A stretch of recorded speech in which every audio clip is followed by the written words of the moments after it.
Parmi les autres nouveautés du 1er janvier, les mesures et certaines spectaculaires pour traquer les fraudeurs de l'AI. L'Office fédéral des assurances sociales applique la 5e révision de l'AVS. Le tricheur de l'AI qui touche l'assurance invalidité tout en travaillant de manière indue pourra désormais être traqué par des enquêteurs spécialisés. Corinne Rebeté, d'abord un mot sur la définition. Un fraudeur, c'est pas seulement, comme c'est contesté parfois, certaines AI psychologiques ou autres, c'est vraiment le tricheur. Oui, on parle de fraude, c'est-à-dire qu'il faut qu'il y ait une volonté délibérée de tromper l'assurance.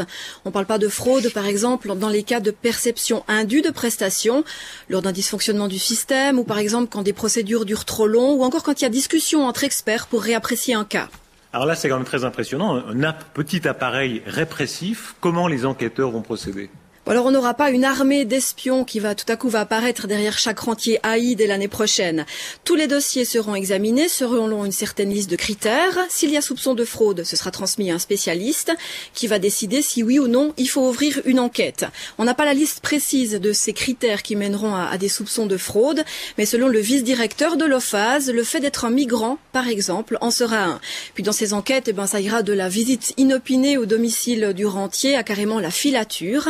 Et ces filatures seront exercées par des enquêteurs spécialisés. L'OFAS a d'ailleurs déjà pris contact avec toute une série de détectives privés.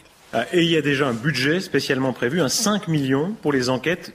À la balance, est-ce qu'on sait déjà 5 millions mis pour enquêter, combien ça peut rapporter? Bon, c'est pas avec ça qu'on va réussir à assainir l'AI. Les fraudes, elles sont pas chiffrées de manière précise, mais l'OFAS les estime à environ 30-40 millions de francs par an au maximum.